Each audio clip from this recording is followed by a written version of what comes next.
मैं भारत को भारतीयता की मान्यता के आधार पर फिर से खड़ा करना चाहता हूं, उस काम में लगा हूं।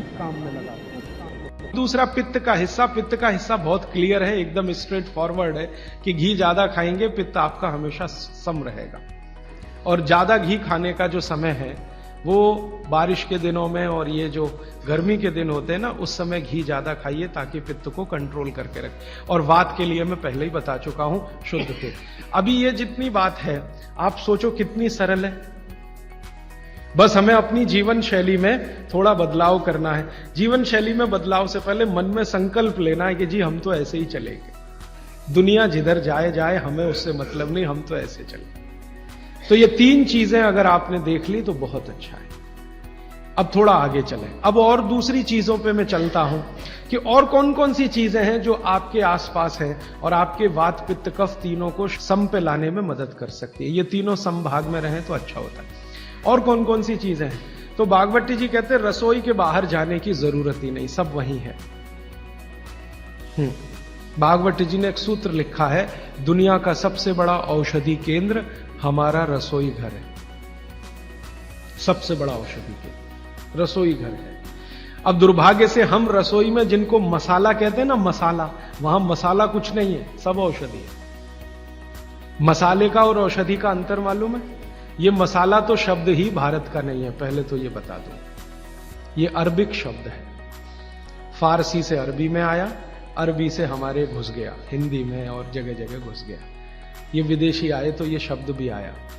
हिंदुस्तान में 17वीं 18वीं शताब्दी का साहित्य जब मैं पढ़ता हूं तो जब तक मुगलों का राज्य रहा तब तक मसाले शब्द का बहुत उपयोग है।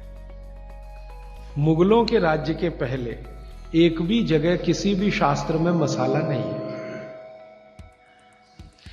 चरक संहिता पढ़ी मैंने, कहीं भी मसाला नहीं है उसमें। सुश्रुत में कहीं मसाला नहीं है, बागवट की कहीं मसाला नहीं है। पुराने जितने लेखक हुए हैं ना 10वीं शताब्दी के पहले के, कहीं भी किसी ने मसाले शब्द का इस्तेमाल ही नहीं किया। हर जगह है तो औषधि है, औषधि औषधि, जीरा औषधि, धनिया औषधि, ये औषधि के रूप में है। तो इनकी जो प्रॉपर्टीज हैं रसोई घर की औषधियों की, ये सब आपके चिकित्सा के लिए है।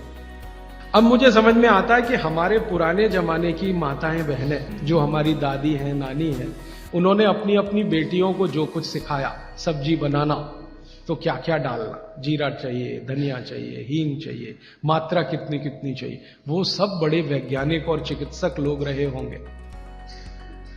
क्योंकि रोज हमारे शरीर में वात पित्त कफ की स्थिति सम और असम होती रहती है। आप जानते हैं सुबह जो है ना वात ज्यादा होता है शरीर में, सुबह सुबह, दोपहर को पित्त ज्यादा होता है, शाम को कफ ज्यादा होता है। तो ये पूरे 24 घंटे में ऊपर नीचे होता रहता है। तो 24 घंटे में जो वात पित्त कफ ऊपर नीचे होता रहता है, तो सब्जियों में उसी के हिसाब से औषधियां डाली जाती है। जैसे दोपहर की सब्जी बने, दोपहर की, तो मेरी दादी को मैंने देखा था कि दोपहर की सब्जी बनाएगी तो अजवाइन जरूर डालेगी उसमें, और वही सब्जी रात को बनाती थी तो अजवाइन नहीं डालती थी। तो एक दिन मैंने दादी से पूछा कि यही सब्जी दोपहर को मैंने खाई तो इसमें अजवाइन थी, शाम को खाई तो नहीं, क्यों?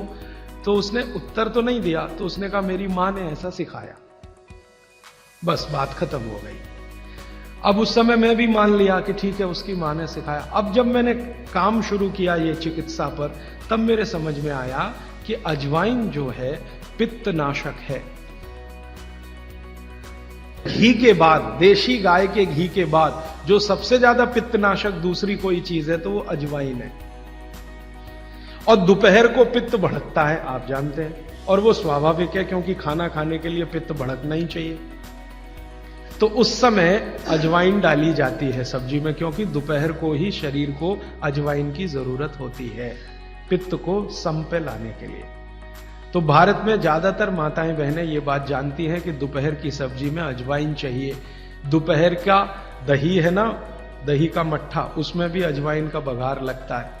दोपहर की जितनी भी चीजें हैं ज्यादातर अजवाइन ग्रस्त होती हैं या अजवाइन से बनती हैं, क्योंकि पित्त को सम पे रखना है। तो आप सोचो, जो लोग ये कर रहे हैं वो बिना कहे कितना बड़ा काम कर रहे हैं।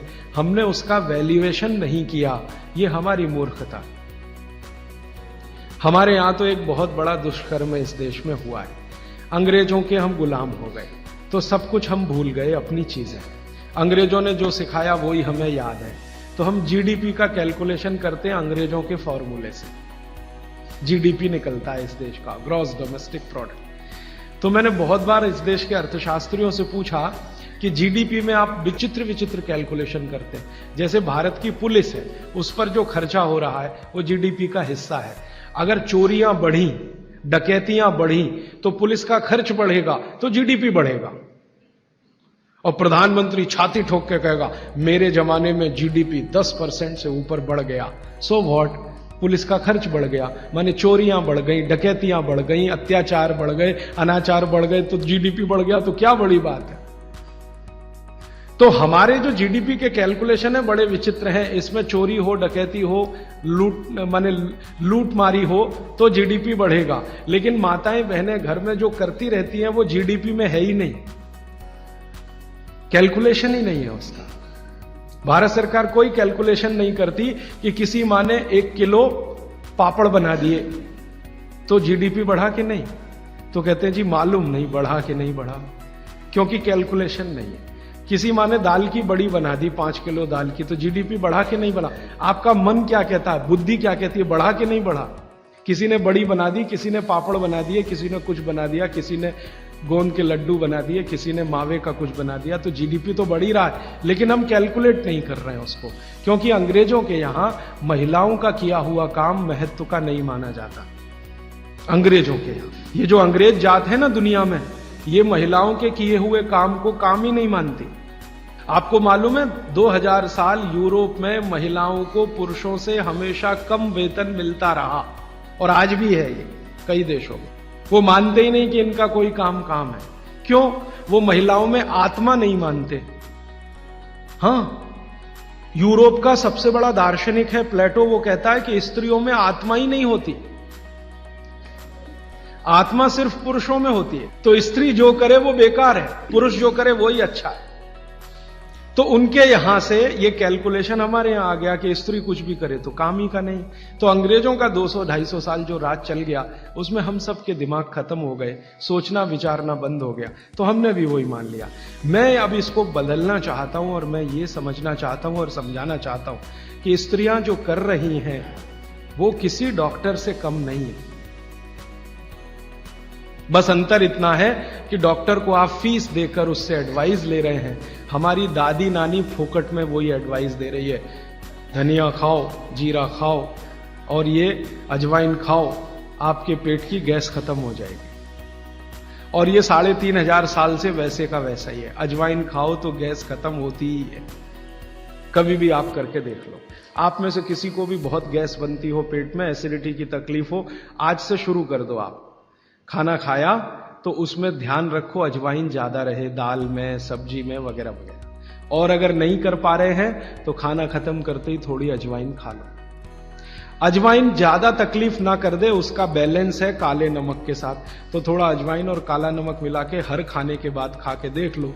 3 दिन में ना आपकी गैस बंद हो तो आप जो कहो मैं हारने को तैयार। ये गारंटी मैं नहीं दे रहा हूं, ये गारंटी अजवाइन दे रही है, मेरी गारंटी नहीं है, अजवाइन की गारंटी है।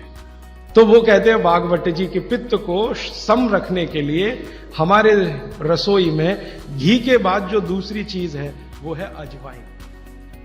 अब एक और बताता हूं, अपने स्वयं पाक घर में ऐसी ही एक बहुत अच्छी औषध है, उसका नाम है जीरा। जैसे हलद है वैसे ही एक है जीरा। जीरा बहुत अच्छी औषध है। पित्त के जितने भी रोग हैं आपके शरीर में, ये सब जीरे से ठीक हो जाएंगे। पित्त के रोग आप सब समझते हैं, पेट में गैस बनना, पेट में जलन होना, खट्टी खट्टी डकार आना, भोजन का पचन नहीं होना, इंडाइजेशन होना, वॉमिटिंग होना, बार बार उल्टी होना, वॉमिटिंग सेंसेशन होना, नौसिया होना, ये सब पित्त के रोग। इन पित्त के रोगों की सबसे अच्छी औषध है, उसका नाम है जीरा। जीरे को ले लीजिए आधा चम्मच और आधा कप पानी ले लीजिए, उसमें मिला दीजिए, पानी को खूब गर्म कर लीजिए, पानी को फिर ठंडा कर लीजिए, ठंडा करके इस पानी को चाय की तरह से पी लीजिए और जो जीरा उसमें है उसको चबा के खा लीजिए। तो नियमित रूप से अगर सुबह सुबह आपने लेना शुरू किया तो ये जीरा पित्त के सभी रोगों को आपके शरीर से बिल्कुल दूर कर देगा। गैस बनना बंद हो जाएगी, खट्टी डकारें आना बंद हो जाएंगी, भोजन की जो अपच है वो ठीक हो जाएगी, वॉमिटिंग सेंसेशन बिल्कुल ठीक हो जाएगा, इंडाइजेशन बिल्कुल ठीक हो जाएगा। ये सब बीमारी पित्त से संबंधित जितनी भी हैं, जिनको भी कहते हैं ना पित्त बिगड़ गया है, पित्त बिगड़ गया, उन सबको बोलिए जीरा खाएं। एसिडिटी वही पित्त बिगड़ा, एसिडिटी भी पित्त की ही खराबी है। तो जीरा बहुत अच्छी औषध है।